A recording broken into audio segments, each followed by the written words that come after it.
Imagínate una estructura cuyo precio supera los 10.000 millones de dólares y, aun con la tecnología más avanzada, sigue guardando secretos que desconciertan a la ciencia moderna. Esa es la premisa que nos llevará a desentrañar los misterios de las 7 maravillas del mundo antiguo, obras colosales que desafiaron a la naturaleza y al ingenio humano con una magnitud faraónica. En los próximos 8 minutos revelaremos los desafíos de ingeniería, la logística imposible y el poder geopolítico que permitieron erigir monumentos sin precedentes, cuya huella perdura como hito histórico en la memoria de la humanidad.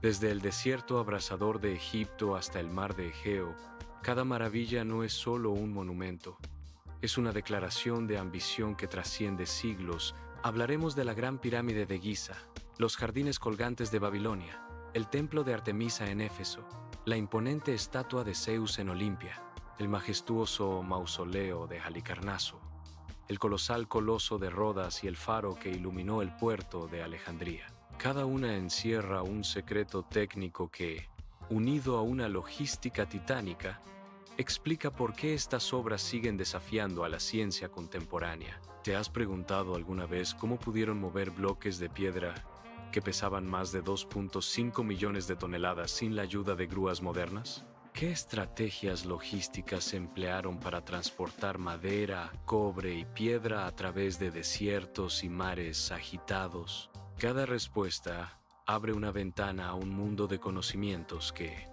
aunque perdido, aún susurra a través de los restos que nos dejaron los antiguos constructores. Comencemos con la Gran Pirámide de Giza, la única de las 7 maravillas que aún se mantiene en pie. Su peso total se estima en casi 6 millones de toneladas y su precisión geométrica roza lo imposible. Los lados están alineados con los puntos cardinales, con un margen de error de menos de 5 minutos de arco. El problema técnico principal era cómo elevar bloques de piedra caliza de más de 2.5 metros cúbicos a alturas superiores a 125 metros sin maquinaria motorizada. La solución de ingeniería, según los estudios más recientes, combinó rampas helicoidales de piedra, sistemas de contrapesos y una red de cuerdas de lino impregnadas en cera para reducir la fricción.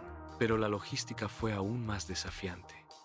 Se necesitaron alrededor de 200.000 trabajadores, organizados en turnos de 12 horas y una cadena de suministro que garantizaba el suministro continuo de bloques, alimentos y agua.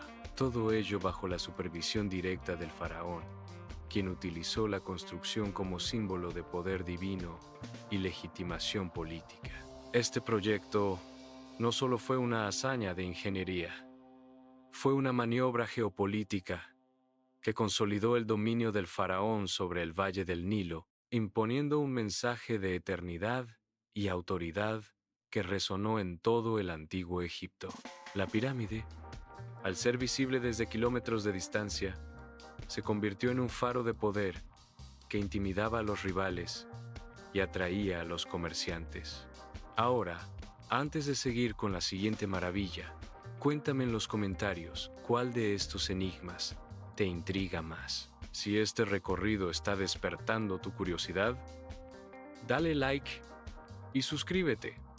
Lo que viene después es aún más sorprendente, con secretos que revelarán cómo la humanidad conquistó lo imposible una y otra vez. Continuemos con la segunda maravilla, los jardines colgantes de Babilonia, esa visión suspendida entre el cielo y la tierra que, según las crónicas, floreció sobre una llanura de arena y polvo. El reto técnico más evidente era la creación de un sistema de riego capaz de elevar agua desde el río Éufrates hasta terrazas que ascendían varios niveles sin que la gravedad cooperara. Los arqueólogos han propuesto que los babilonios emplearon una serie de bombas de tornillo de madera, una invención que, aunque rudimentaria, permitía transportar cientos de litros por hora a lo largo de una cadena de canales de arcilla. Pero la verdadera genialidad residía en la distribución del peso. Los macizos bloques de piedra caliza, combinados con suelos de sustrato fértil, necesitaban una base que evitara el asentamiento diferencial.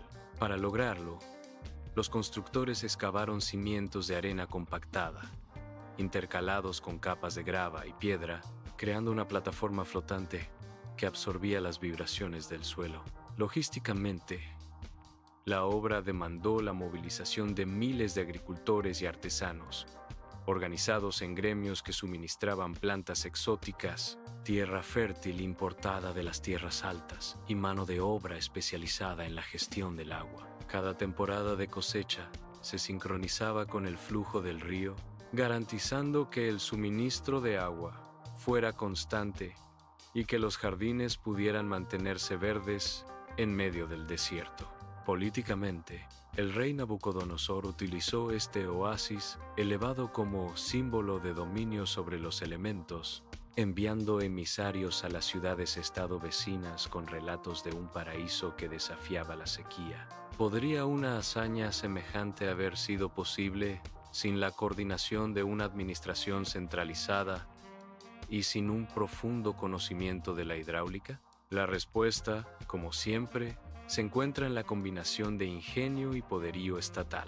Pasemos ahora al Templo de Artemisa en Éfeso, una estructura que, según los relatos, se alzaba como un palacio de mármol y columnas que rozaban el horizonte. El principal obstáculo técnico era la talla de columnas con capiteles tan elaborados que parecían tallados a mano por dioses.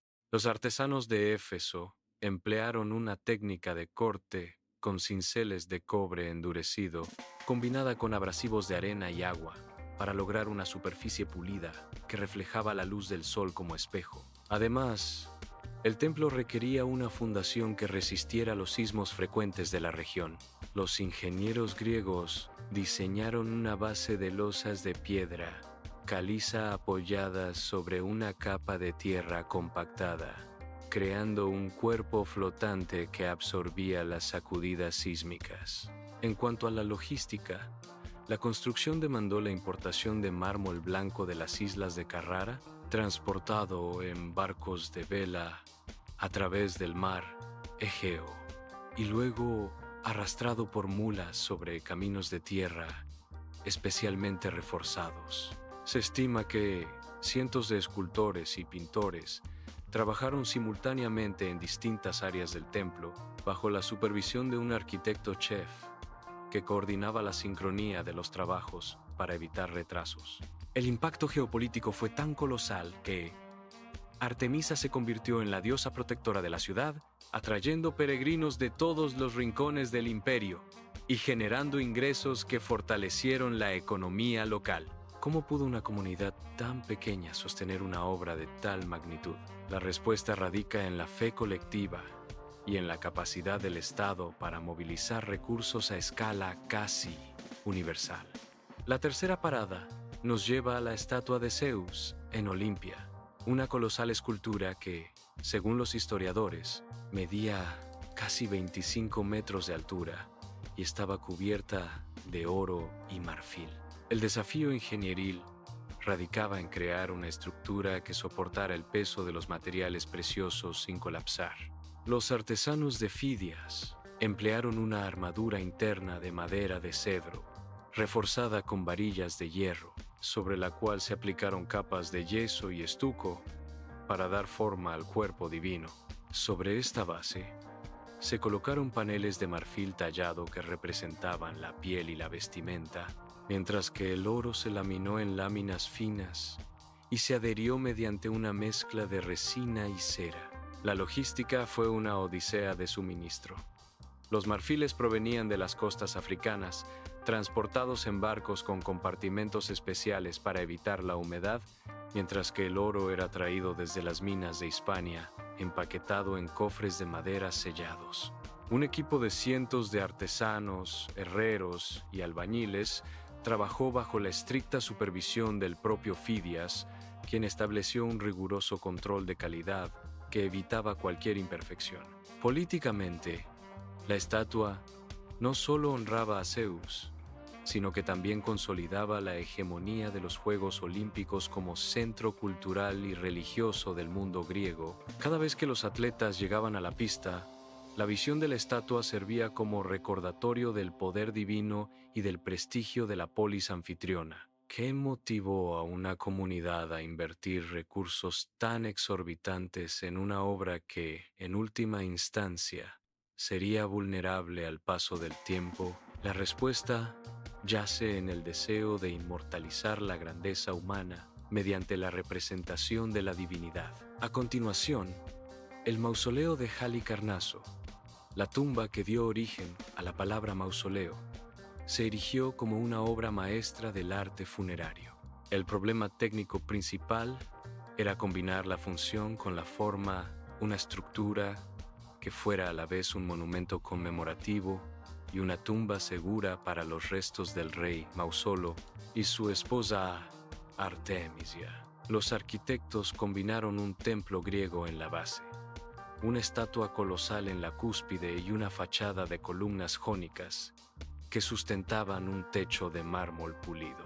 Para lograr la estabilidad, se utilizó una técnica de ensamblaje de bloques de piedra caliza encajados sin mortero, usando un sistema de cuñas de madera que se retiraban una vez el bloque estaba en su lugar, creando una unión tan estrecha que la estructura podía resistir terremotos moderados. Logísticamente, la obra requirió la extracción de mármol de las canteras de Calcaria, transportado por bueyes a lo largo de rutas empedradas y luego elevado mediante grúas de madera y poleas de cuerda. Un cuerpo de artesanos especializados en escultura, orfebrería y mármol trabajó en paralelo, asegurando que cada elemento decorativo, desde los relieves hasta los metopas, siguiera una narrativa coherente que exaltara la victoria y la piedad del rey. En términos geopolíticos, el mausoleo se convirtió en un símbolo de la prosperidad de Caria, atrayendo a comerciantes y diplomáticos que deseaban establecer alianzas con una corte que mostraba su poderío a través del arte. ¿Cómo pudo una tumba convertirse en una declaración de poder tan palpable? La respuesta está en la convergencia de la arquitectura monumental y la propaganda política. El penúltimo desafío nos lleva al Coloso de Rodas, una estatua de bronce que se alzaba a la entrada del puerto y que, según las fuentes, alcanzaba una altura que hacía temblar a los barcos que se acercaban. El mayor obstáculo técnico era la fundición de una pieza tan gigantesca sin la tecnología moderna de moldes. Los escultores rodios emplearon una técnica conocida como corte y soldadura, fundiendo placas de bronce en hornos de tierra y luego uniéndolas mediante remaches de hierro y soldaduras de cobre fundido. Cada sección del cuerpo, desde las piernas hasta los brazos extendidos, se construía por separado y después se ensamblaba sobre una estructura interna de hierro forjado que actuaba como esqueleto. La logística requirió la extracción de cobre y estaño de las minas de Chipre, transportados en navíos que cruzaban el mar Egeo, y la contratación de cientos de herreros que trabajaban en turnos nocturnos para acelerar la producción. La colocación de la estatua en el puerto supuso la construcción de un dique temporal que permitía elevar la pieza y colocarla sobre sus bases mediante sistemas de grúas de madera y cuerdas gruesas. Desde el